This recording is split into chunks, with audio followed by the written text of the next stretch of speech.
کہ خاک خاک سے جا ملے جس طرح آگے ملی ہوئی تھی، اور روح جس کو خدا نے کبھی پیدا کیا تھا اور زمین پر اس کا بدن تیار کیا تھا، اور وہ والی روح خدا کے پاس جس نے اسے دیا تھا واپس جائے۔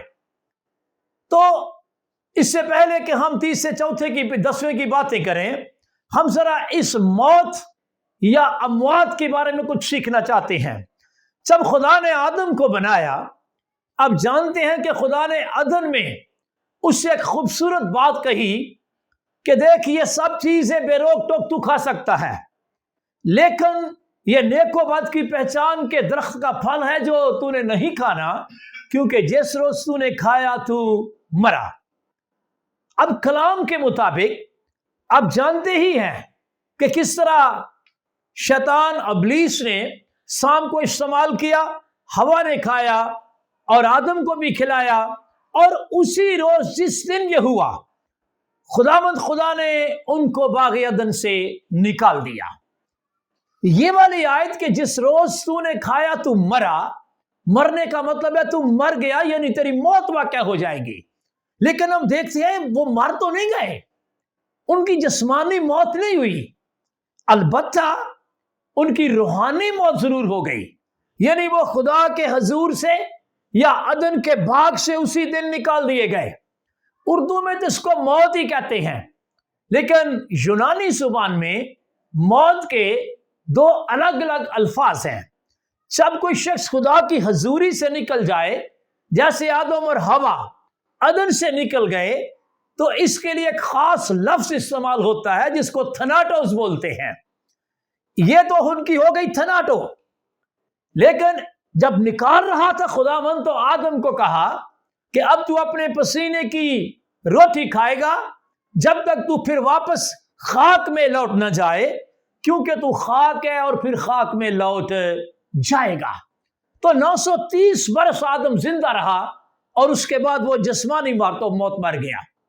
اب یہ 2 موتوں کا ذکر ہے، ایک روحانی موت جس روز وہ عدن سے نکلا ہوا کے ساتھ، اور دوسری 950 سال وہ جیتا رہا اور اس کی پھر موت ہو گئی، یہ جسمانی موت۔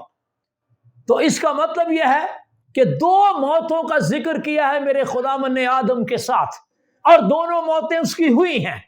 پہلے اس کی روحانی موت ہوئی جس کو یونانی میں تھناٹوس کہتے ہیں، 930 سال بعد اس کی جسمانی موت ہوئی جس کو یونانی میں تلیوتے کہتے ہیں۔ تو میں چاہتا ہوں کہ مسیحی ہوتے ہوئے ہم ان دونوں اموات کو سیکھیں اور سمجھیں۔ اب جہاں تک روحانی موت یا تھناٹو کا تعلق ہے، یہ وہ موت ہے جو گناہ کے سبب سے آتی ہے، جس کے سبب سے وہ عدن سے یا خدا کی حضوری سے نکل گئے۔ اس موت پر انسان کو اختیار ہے، اگر وہ گناہ نہ کرے تو وہ تھناٹو اس پر نہیں آ سکتی، اور اگر اس نے گناہ کر لیا ہے اور گناہ کو ریموو کر دے، کسی طریقے سے گناہ کو نکال دے توبہ کر کے یا بپتسمہ کے وسیلہ سے، تو اس کی تھناٹو ختم ہو سکتی ہے۔ تو یوں تھناٹو پر خداوند نے انسان کو اختیار بخشا ہے، اور اس یہ تھناٹو جو ہے اس سے ڈرنا چاہیے، کیونکہ اس خدا کی حضوری سے نکلنے کے سبب سے آگے ہمارے لیے سب دنیا تاریک ہوتی ہے، زمین پر بھی اور آگے بھی۔ دوسری موت جس کو میں نے تلیوتے کہا ہے، آپ کے سامنے سلائیڈ بھی ہے، یعنی جسمانی موت، خاک سے جا ملے۔ یہ موت عارضی ہے اور مقرر ہے، کلام میں لکھا آدمیوں کے ایک بار مرنا اور اس کے بعد عدالت کا ہونا مقرر ہے۔ یہ آپ کے سامنے جو قبرستان چل رہا ہے، اس موت پر کسی کو اختیار نہیں۔ جتنے ایام خدا نے لکھے ہیں اس کے بعد وہ کہتا ہے بنی آدم لوٹا، اور وہ لوٹ کے چلا جاتا ہے۔ یہ وہ موت ہے جو مقدسوں کے لیے بڑی نفع بخش ہوتی ہے۔ پولس کہتا ہے مرنا میرے لیے نفع۔ یہ وہ موت ہے جس سے مقدسین کبھی نہیں ڈرتے، کیونکہ ان کو پتہ ہے مرنے کے بعد ہم مسیح کے پاس چلے جائیں گے۔ یہ وہ موت ہے جس کی بات پولس نے کہا تھا کہ موت بھی ہمیں مسیح کی محبت سے جدا نہیں کر سکتی۔ یہ وہ موت ہے جو مقدسوں کی موت بھی ہو تو گراں قدر ہوتی ہے۔ یہ وہ موت ہے، اس موت میں ہمارا مسیح بھی شریک ہوا ہے، حالانکہ اس کو خود اس پر اختیار تھا، اختیار ہے، لیکن وہ پھر بھی اس موت میں شریک ہوا، یعنی تلیوتے کی میں بات کر رہا ہوں۔ یوسف کے ساتھ 2 ڈاکو مصلوب کیے گئے۔ آپ کو پتہ ایک ڈاکو کیا کہہ رہا تھا؟ تو خود بھی بچ اور ہمیں بھی بچا۔ وہ تلیوتے سے بچنا چاہ رہا ہے، جسمانی موت سے بچنا چاہ رہا ہے، لیکن دوسرا ڈاکو تلیوتے تو اس کو پتہ ہے یقینی ہے، جب میں مصلوب ہو گیا ہوں تو تھوڑی دیر بعد میں نے ماری جانا ہے۔ اس کو فکر ہوئی کہیں تھناٹو جو ہے ختم ہو جائے، تو اس نے کہا کہ ہم تو اپنے کیے کا بدلہ پا رہے ہیں، اور پھر میرے خداوند کو کہا جب تو اپنی بادشاہی میں آئے تو مجھے یاد رکھنا۔ تو مطلب کہنے کا یہ ہے کہ تھناٹو کے لیے فکر مند ہونا چاہیے کہ یہ موت ہمیں نہ آ جائے، تلیوتے کے لیے ہمیں بے فکر رہنا چاہیے۔ یعنی ایک جسمانی موت جو نارمل ہے، جو عارضی ہے، اور دوسری موت جو تھناٹو والی خطرناک موت ہے، توبہ نہ کرنے والے گناہگار کی پہلی موت کے بعد تلیوت، یہ جو تھناٹو ہے، اگلی موت جو اس کو آئے گی وہ بڑی خطرناک ہے، جو گناہ کی مزدوری ہوتی ہے، اور وہ آپ کا جہنم اور دوزخ ہے۔ اب میں واپس اپنے مضمون پر آنے لگا ہوں کہ وہ چیزیں جنہیں ہم پوج رہے ہیں لیکن بغیر معلوم کیے، کلام کہتا ہے پیدا ہونے کا ایک وقت ہے اور مر جانے کا بھی ایک وقت ہے۔ بیسیکلی وقت، یہ جو موت ہے ایک حادثہ ہے۔ جس طرح پیدا ہونے کا وقت ہے اور مر جانے کا وقت ہے، ذہن میں بٹھا لیجئے، اسی طرح قبولیت کا بھی ایک وقت ہوتا ہے۔ مثلا جب ہم کلام کو سنتے ہیں تو یہ وہی وقت ہوتا ہے جو قبولیت کا وقت ہوتا ہے۔ کرنتھس کو پالوس لکھتے ہوئے کہہ رہا تھا، کیونکہ خدا فرماتا ہے کہ میں نے قبولیت کے وقت تیری سن لی، جب تو نے قبول کیا کلام کو، اور نجات کے دن تیری مدد کی۔ یوں سمجھیے جب ہم نجات پاتے ہیں تو خدا ہمارے لیے مدد کے دروازے کھول دیتا ہے۔ اور آگے ہے، دیکھو اب قبولیت کا وقت ہے، جب تم اس کی آواز سنو تو اپنے دلوں کو سخت نہ کرو۔ پیدائش سے لے کر مرنے تک درمیان میں یہ جتنا پیریڈ آپ کو نظر آ رہا ہے، یہ قبولیت کا وقت ہے جو خدا نے آپ کو دیا ہوتا ہے۔ اب کسی بھی وقت خدا کے کلام کو قبول کر لے۔ باپ ابراہیم نے 75 سال میں خدا کے کلام کو قبول کر لیا۔ بات عمر کی نہیں، بات یہ ہے کہ اب جب بھی آپ اس کی آواز کو سنیں آپ قبول کر لیں۔ باقی جتنے ایام مقرر ہیں وہ تو خداوند کے نام سے جب وہ کہے گا تو آپ نے واپس چلے جانا ہے۔ اب یہ جو تیسرا، 10واں، چوتھا، 40واں یا پھر برسی ہے، یہ کیا ہوتی ہے؟ اس کو ہم کس طرح، کہاں سے آ گئی ہے ہمارے پاس؟ کیوں ہم اس کو ہم نے اس حد تک آپ کو سر پہ اٹھا لیا ہے کہ کئی دفعہ اگر کوئی نہ کرے تو ہم پوچھتے ہیں آپ نے تیسرا نہیں کرنا، آپ نے 40واں نہیں کرنا، آپ نے 10واں کیا ہی نہیں ہے، یار برسی تو کیا کرو۔ تو یہ کیا باتیں ہیں بیسیکلی؟ آئیے ہم اس کے ذرا بیک گراؤنڈ میں جاتے ہیں۔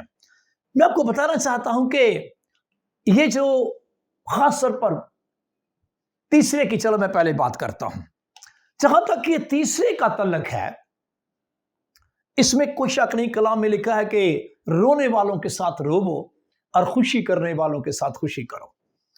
سپوز کبھی کبھی اس طرح کے حالات ہوتے ہیں کہ ڈاکٹر کہتے ہیں کسی پیشنٹ کے بارے میں جو مر جاتا ہے کہ اس کی کنڈیشن اس طرح کی ہے کہ اس کو فوراً اس کی تدفین کر دی جائے، اور ہمیں فوری طور پر اس کو دفن کرنے کی پرابلم ہوتی ہے، ہم مجبور ہوتے ہیں، اور ہم کئی لوگوں کو نہیں بتا سکے جو دور سے آنے والے تھے۔ لیکن کلام یہ بھی تو کہتا ہے رونے والوں کے ساتھ روو۔ اب جب وہ دور والے آئیں گے تو وہ کیسے ہمارے ساتھ شریک ہوں گے؟ جب اس طرح کی سچویشن ہو تو یاد رکھیے پھر تیسرا کرنا کوئی برائی نہیں، کیونکہ پولس رسول یہ بھی فرماتا ہے ہماری تعلیم کے لیے کہ ہم ایسی باتوں کی تدبیر کرتے ہیں جو خدا کے نزدیک بھی بھلی ہو اور آدمیوں کے نزدیک بھی بھلی ہو۔ تو یہ ایک اچھی تدبیر ہے۔ اگر سب لوگ رونے والوں میں یعنی ماتم میں شریک نہیں ہو سکے تو پھر آپ تیسرا کریں، یہ کوئی برائی والی بات نہیں ہے۔ لیکن اگر سارے ہی شریک تھے جنازے میں اور پھر آپ کھڑے ہو کے اعلان کر رہے ہیں کہ جی پرسوں اس کا تیسرا ہوگا یا فلاں تاریخ کو، تو میرے خیال میں یہ بے فائدہ ہے۔ اس کی وجہ کیا ہے؟ پولس رسول کہتا ہے کرنتھس کو لکھتے ہوئے کیونکہ وقت تنگ ہے، کلیسیا کے لوگوں وقت تنگ ہے، رونے والے ایسے ہو گویا نہیں روتے، یعنی ماتم کے ایام کو یا ماتم کے اس فنکشن کو لمبا نہ کرتے جاؤ، کوشش کرو اس کو جتنا کنسائز کر سکتے ہو اس کو چھوٹا کرو۔ تو مطلب کہنے کا یہ ہے کہ میرے بھائی یہ جو ہم کرتے ہیں مرنے والے کا 30واں 40واں وغیرہ وغیرہ، کئی دفعہ ہمارے ذہن میں پتہ کیا ہوتا ہے کہ شاید یہ ہم 30واں کریں گے تو اس سے شاید مرنے والے کو کوئی فائدہ ہوگا، یا شاید 10ویں سے کوئی فائدہ ہوگا، یا 40واں کریں گے تو شاید اس کی روح کو شاید کوئی سکون ملے گا، یا پتہ نہیں کیا کیا ہمارے ذہن میں ہے، اور برسی سے ساتھ کچھ شاید کوئی اس کو فائدہ مل جائے گا۔ میں چاہتا ہوں اس بات کو پڑھیے، وائس کی کتاب نکالیے 9واں باب اور اس کی 4، 5 اور 6 آیت میرے پیارے بھائی پڑھیں گے، غور سے سننا جی۔ ہاں جی 4 سے 4 باب جلدی 9 باب 4 جلدی۔ کیونکہ جو زندوں کے ساتھ ہے اس کے لیے امید ہے، اس لیے زندہ کتا مردے شیر سے بہتر ہے، کیونکہ زندہ جانتے ہیں کہ وہ مریں گے، پر مردہ کچھ نہیں جانتے، اور ان کے لیے اور کچھ اجر نہیں، کیونکہ ان کی یاد جاتی رہی۔ اب ان کی محبت اور عداوت و حسد سب نیست ہو گئے، اور تاابد ان سب کاموں میں جو دنیا میں کیے جاتے ہیں ان کا کوئی حصہ بخرا نہیں۔ ہاں جی، اس کو میں دوبارہ بھی اس کی تشریح کرنے کی کوشش کروں گا، لیکن میں چاہتا ہوں کہ یہ حوالہ آپ سامنے رکھ لیں، جب آپ کے ذہن میں 30واں آئے، 10واں آئے، 40واں آئے، برسی آئے، تو آپ نے کلام کے مطابق وائس کی کتاب کے 9 باب کی 4، 5، 6 آیات کی روشنی میں کر رہی ہیں۔ آپ کے ذہن میں ہونا چاہیے کہ یہ جو ہم کر رہے ہیں مرنے والے کا اس میں کوئی حصہ نہیں، تو وہ جو کر رہے ہیں ہاں ان کے لیے فائدہ ہے، بشرطے کہ کوئی عبادتی پروگرام ہو، لوگ آئیں گے، کلام سنیں گے، کلام سے تربیت پائیں گے، ہو سکتا ہے وہ قبول کر لیں کلام کو، کیونکہ یہ قبولیت کا وقت ہوتا ہے جب ہم اس کی آواز سنتے ہیں۔